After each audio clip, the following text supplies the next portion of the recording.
Quand Mackenzie arriva chez sa sœur Heather cet après-midi-là, elle avait déjà un nœud au ventre. Elle se dit que c'était juste la nervosité. Peut-être que cette fois, les choses seraient différentes. Peut-être qu'Heather et leur mère seraient vraiment gentilles.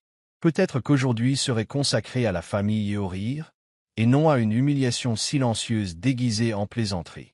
Elle serra le volant un instant avant de se tourner vers sa fille assise à côté d'elle.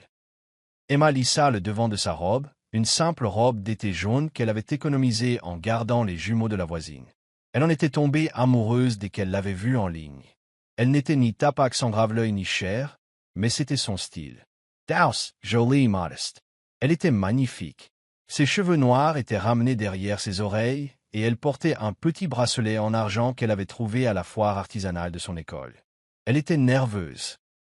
Mackenzie le sentait, mais elle lui souriait quand même de ses grands yeux pleins d'espoir. « Sois juste toi-même, ma puce, » dit Mackenzie en lui serrant la main. « Tu es parfaite comme tu es. » Emma hocha la tête et remit une mèche de cheveux derrière son oreille. « Merci, maman. » Ils sortirent de la voiture et furent immédiatement envahis par l'odeur des hamburgers grillés et des hot-dogs.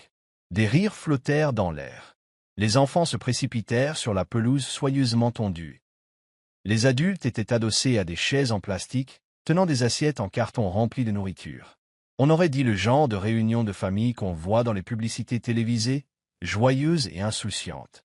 Mais Mackenzie savait qu'il n'en était rien. Elle remarquait déjà les sourires crispés, les regards en coin. Il ne s'agissait pas de se retrouver et de s'amuser.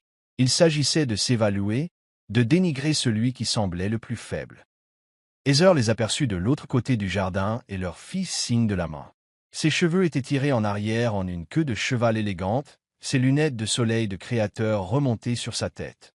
Elle portait une robe blanche impeccable qui coûtait probablement plus cher que le salaire de Mackenzie. Elle s'approcha d'un pas nonchalant, un verre à la main, affichant ce sourire expert qu'elle réservait aux envies. « Voilà !» dit Heather en serrant Mackenzie dans ses bras avant de tourner son attention vers Emma. Son sourire vacilla une seconde, presque trop vite pour qu'on le remarque. Mais Mackenzie le remarqua. « Waouh, tu grandis tellement !» dit Heather, la voix tranchante et tranchante. « Dis donc, tu pourrais me rendre un grand service et m'aider à servir des boissons. » Les enfants sont paresseux. Avant qu'Emma puisse répondre, Heather lui fourrait déjà un plateau de canettes de soda dans les mains. Elle se retourna et s'éloigna en criant par-dessus son épaule. « Sois gentil, d'accord. » Emma resta figée une seconde, le plateau vacillant légèrement. Elle leva les yeux vers Mackenzie, et Mackenzie vit la question dans son regard. « Devrais-je dire non? Devrais-je riposter ?» Mackenzie lui adressa un sourire crispé et un léger hochement de tête. Elle choisirait leur bataille. Pour l'instant, il leur fallait survivre à l'après-midi. Mackenzie regarda sa fille se faufiler dans la foule, les joues rouges, tandis qu'elle essayait de maintenir le plateau en équilibre et de sourire poliment aux gens qui la regardaient à peine. Elle sentit une brûlure lui monter à la poitrine, un mélange familier de colère et d'impuissance. Elle s'était dit qu'elle devait venir, se montrer, faire partie de la famille. Mais elle détestait voir Emma traitée ainsi, comme une invitée qui devrait être reconnaissante pour les miettes. Mackenzie se dirigea vers une table de pique-nique où sa mère, Margaret, s'éventait avec une assiette en carton. Elle leva à peine les yeux lorsque Mackenzie s'assit. « En retard comme d'habitude, » dit-elle en pliant soyeusement l'assiette en deux. « Il y avait du trafic, » dit Mackenzie, même s'il n'y en avait pas eu. Son oncle Robert était assis à côté de Margaret, ses lunettes de soleil masquant le moindre jugement que son regard aurait pu laisser paraître. Il fit un signe de tête à Mackenzie, mais ne dit rien. « Te pique. » Mackenzie ne cessait de jeter des coups d'œil à Emma, espérant qu'elle reviendrait pour ne pas avoir à endurer cela trop longtemps. Au moment où Emma tendait un soda à l'un des cousins de Mackenzie, la voix d'Heather retentit à nouveau, plus forte cette fois, attirant l'attention de plusieurs personnes à proximité. « Emma, c'est toi qui as tricoté cette robe, ma chérie ?» Heather rit, la voix pleine de moquerie. Mackenzie vit les ricanements de quelques autres. Elle vit l'épaule d'Emma se raidir. La fille ne dit rien. Elle garda simplement la tête baissée et passa à la personne suivante. Mackenzie se leva, à moitié sortie de son siège, prête à la rejoindre. Mais sa mère lui posa la main sur le bras. « Il faut qu'elle s'endurcisse un peu » murmura Margaret, comme si cela arrangeait les choses. Mackenzie retira brusquement son bras et traversa la cour vers Emma. Emma ne la regardait pas, mais Mackenzie le voyait à la crispation de ses lèvres, à la façon dont elle clignait des yeux trop vite. Elle luttait pour ne pas pleurer. Mackenzie aurait dû se retourner immédiatement. Elle aurait dû prendre la main d'Emma et sortir. Mais avant qu'elle puisse faire un geste, le grondement sourd d'un moteur interrompit le brouhaha. Les têtes se tournèrent vers l'allée lorsqu'un élégant SUV noir s'arrêta. Il était déplacé ici, au milieu des minivans rayés et des pick-up cabossés. Le véhicule s'arrêta brusquement et la portière du conducteur s'ouvrit. Une femme, qu'aucun d'eux ne connaissait, en sortit. Elle était grande, élégante, habillée avec élégance, sans paraître trop exigeante. Elle parcourut le jardin du regard, son regard fixe se posant sur Emma, et sans hésitation, elle se dirigea droit vers la fille de Mackenzie. La femme du SUV n'avait pas encore prononcé un mot, mais tout en elle attirait l'attention de tout le jardin. Les conversations s'arrêtèrent au milieu d'une phrase. Heather marqua une pause à mi-chemin de sa dégustation. Même Margaret haussa les sourcils et se redressa sur son siège. Mais la femme ne les regarda pas. Elle n'avait d'yeux que pour Emma. Elle traversa la cour d'un pas calme et assuré, ses talons claquant doucement sur le chemin de pierre. Mackenzie vit Emma hésiter, tenant toujours le verre à moitié vide que Heather lui avait donné. Son regard assis posa sur Mackenzie, incertain. Elle ne reconnaissait pas la femme. Mackenzie non plus. Puis, juste avant que la femme ne l'atteigne, Heather traversa la cour avec cette fausse douceur qu'elle réservait toujours aux inconnus. « Salut », dit Heather avec un sourire narquois. « Puis-je vous aider ?» La femme la regarda à peine. Elle lui adressa un léger sourire poli et la contourna comme si elle n'était pas là. Le sourire d'Heather se figea une fraction de seconde. Puis elle se retourna et la suivit, cherchant visiblement à comprendre ce qui se passait. La femme s'arrêta devant Emma, s'accroupit légèrement et la regarda droit dans les yeux. Mackenzie sentit tous les muscles de son corps se tendre. Sa fille ne savait pas comment réagir. Le trait qu'elle tenait dans ses mains vacillait, à nouveau. La femme sourit doucement et dit, « Princesse, êtes-vous prête pour votre surprise ?» Emma cligna des yeux. Sa bouche s'ouvrit, mais aucun son n'en sortit. Elle regarda Mackenzie, complètement perdue. À cet instant, le silence se fit dans la cour. Les gens cessèrent de mâcher. Quelqu'un laissa tomber une fourchette. Tous les regards se tournèrent vers l'inconnu, agenouillé devant la fille de Mackenzie, l'appelant « princesse ». Comme si elle était quelqu'un de spécial, quelqu'un d'important. Mackenzie s'approcha lentement, son instinct en alerte, essayant de comprendre ce qui se passait. Elle y atteignit juste au moment où la femme se relevait. Celle-ci lui tendit la main. « Madame Mackenzie Frazé, demanda-t-elle. Je m'appelle Victoria Bennett. J'ai essayé de vous joindre par l'intermédiaire de l'école de votre fille, mais il n'était pas sûr que vous assisteriez à la réunion d'aujourd'hui. » Victoria Bennett. Ce nom ne disait rien à Mackenzie au début, mais son ton, sa présence, la façon dont les gens la regardaient comme si elle sortait d'un film, tout cela fit battre le cœur de Mackenzie. « Je suis désolé, » dit Mackenzie prudemment. « De quoi s'agit-il » Victoria sourit de nouveau, mais cette fois avec plus d'enthousiasme. Elle se tourna vers Emma. « Tu as soumis un portfolio de croquis de mode à ton conseiller d'orientation il y a quelques mois. Elle les a envoyés dans le cadre d'une initiative artistique jeunesse à l'échelle de l'État. Nous avons examiné plus de 300 candidatures. Le travail d'Emma s'est immédiatement démarqué. Emma reste bouche bée. Elle avait été sélectionnée pour le programme Bennett Rising Creators. Victoria continua. Il s'agit d'un programme de mentorat en partenariat avec une académie d'art de premier plan, avec une bourse d'été complète et des voyages inclus avec certains des meilleurs créateurs de mode du pays. Pendant un instant, personne ne dit un mot, pas même Heather. Emma leva les yeux vers Victoria, stupéfaite. « Mes dessins » demanda Emma. « Oui » répondit chaleureusement Victoria. « Tu as un don, Emma, et nous serions honorés de t'aider à le développer. » Heather reprit ses esprits la première, s'avançant avec un rire qui ne semblait pas naturel. « Attendez, je croyais que c'était une blague. » Enfin, elle dessine des petits dessins animés. Mackenzie se tourna brusquement vers elle. « Ce ne sont pas des dessins animés. Ce sont des illustrations de mode. » Heather haussa les épaules. « Peu importe. Je dis juste que c'est une enfant. Elle n'a jamais suivi de vrais cours. » Le sourire de Victoria devint froid. « C'est là tout l'intérêt. Un tel talent n'attend pas toujours une formation formelle. Il se développe dans des lieux discrets. » Heather resta bouche bée, mais elle ne put répondre. Margaret resta assise à la table de pique-nique, les bras croisés, les yeux plissés. Oncle Robert marmonna, n'ayant rien vu venir. Mackenzie regarda Emma, toujours figée sur place, les yeux écarquillés. Son visage était rouge, mais cette fois, ce n'était pas de gêne. C'était quelque chose de nouveau. La reconnaissance, l'espoir, peut-être même la fierté.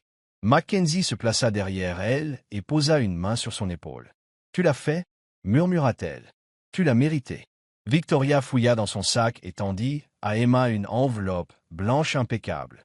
À l'intérieur se trouvait l'invitation officielle, un emploi du temps, une lettre du directeur de l'académie et une note manuscrite du juge qui avait examiné son portfolio. Les mots « visionnaire naturel » étaient écrits en gras. Emma leva les yeux vers Victoria. « Je peux vraiment y aller. » Victoria hocha la tête. « Si tu acceptes, la voiture est là pour t'emmener au dîner de bienvenue ce soir. On s'occupe du reste. » Mackenzie se tourna vers Emma et lui dit la seule chose dont elle avait besoin à ce moment-là. Un oui. Emma se tourna vers Victoria, le cœur battant, la voix tremblante. « Je veux y aller. » Des applaudissements maladroits éclatèrent dans la cour. Certains sincères, d'autres forcés. Heather applaudit lentement, visiblement furieuse, mais trop abasourdie pour faire autre chose. Margaret ne bougea pas, mais Mackenzie s'en fichait. Sa fille était vue, vraiment vue pour ce qu'elle était, par quelqu'un d'important. C'est à ce moment-là que le vent a tourné, et il n'avait pas encore terminé. Emma serrait l'enveloppe contre elle, comme si elle allait disparaître d'un simple clignement des yeux. Les mots sur la page lui semblaient irréels, comme un rêve qu'elle n'avait pas osé exprimer à voix haute. Mackenzie le voyait dans ses yeux. Elle essayait de se convaincre que c'était bien réel, que quelqu'un l'avait vraiment perçu, non pas comme un fardeau ou une obligation, mais comme une artiste. Mackenzie voulait lui offrir ce moment, la laisser respirer, mais elle sentait déjà le changement autour d'eux. Les sourires s'estompaient. Les murmures avaient repris, et Heather, inhabituellement silencieuse, s'avança. « Je trouve ça bizarre d'arriver sans invitation à une fête de famille, » dit-elle à Victoria en croisant les bras. Victoria n'a pas bronché. « J'étais invitée par l'école. Ils m'ont dit qu'elle serait là aujourd'hui. » Heather ricana. « Bon, c'est une réunion de famille privée. La prochaine fois, quelqu'un pourrait peut-être appeler avant. » C'était un geste désespéré. Heather perdait le contrôle du récit, et elle le savait. Ce jour-là était censé être une nouvelle occasion pour elle de tenir sa cour, de rappeler à tout son importance.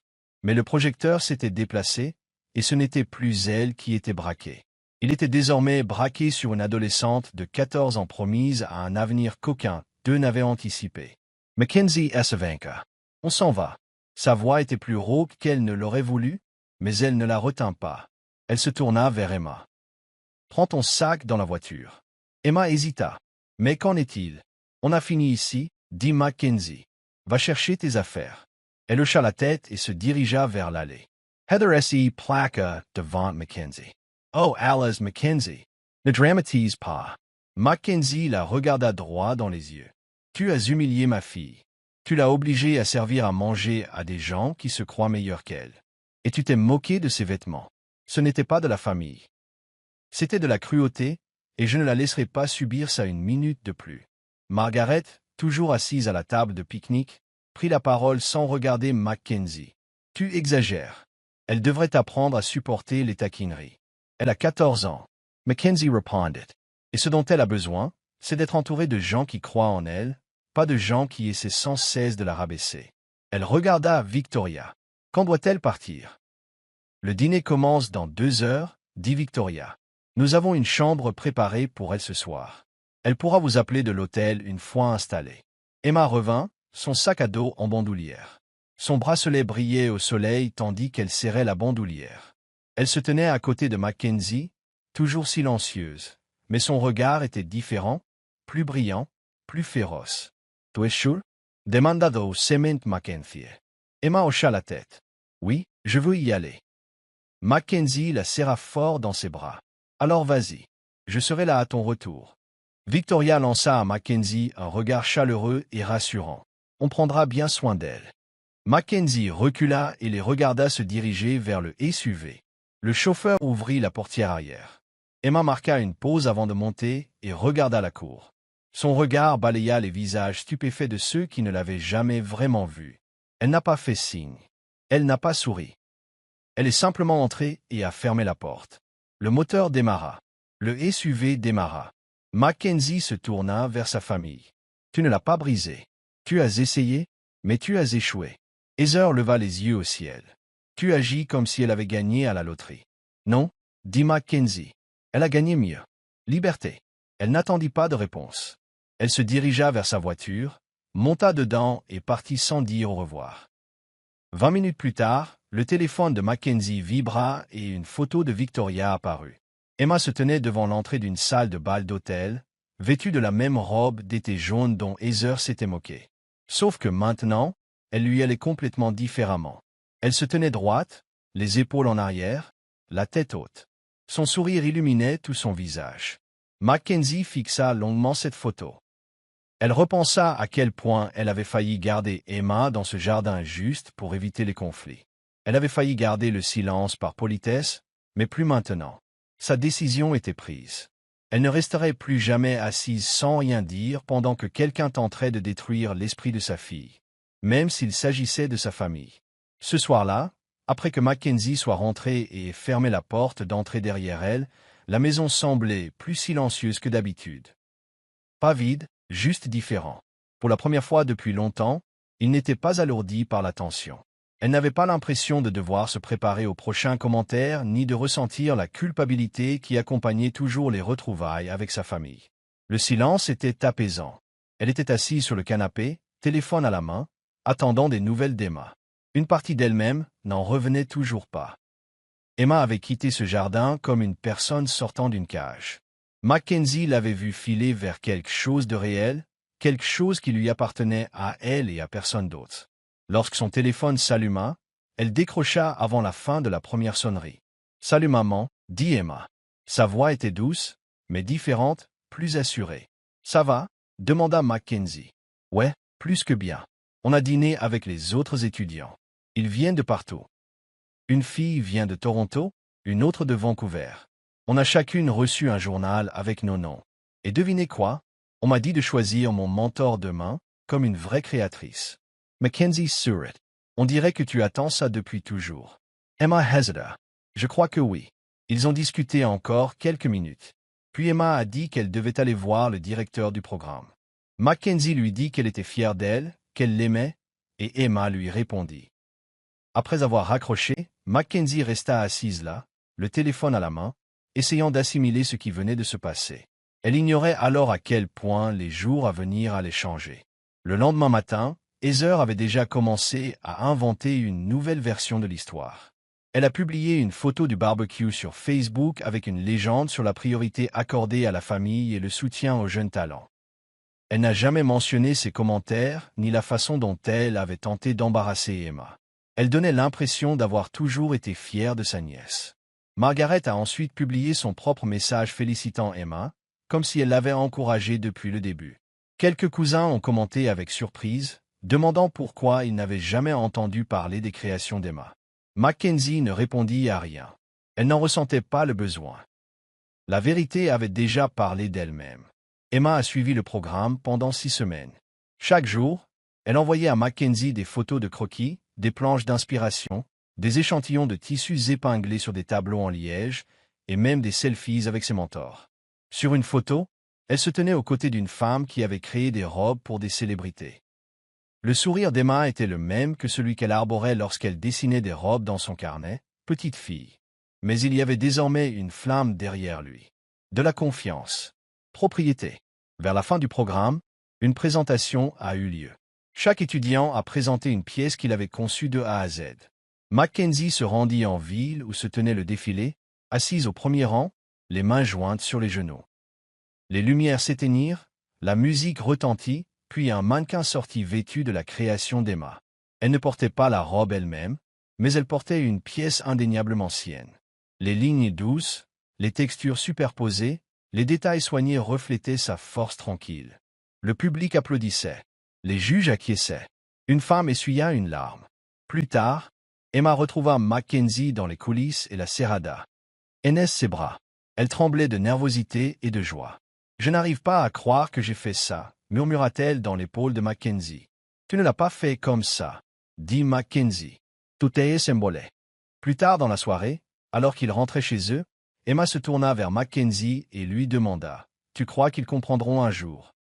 Elle n'avait pas besoin de dire qui ils étaient. Mackenzie y réfléchit un instant. Peut-être, ou peut-être que ça n'a plus d'importance. Emma hocha la tête, regardant par la fenêtre les lumières défiler. Je ne pense pas en avoir besoin. Pas vraiment. C'est à ce moment-là que Mackenzie a compris que quelque chose de plus grand qu'une simple bourse était arrivé.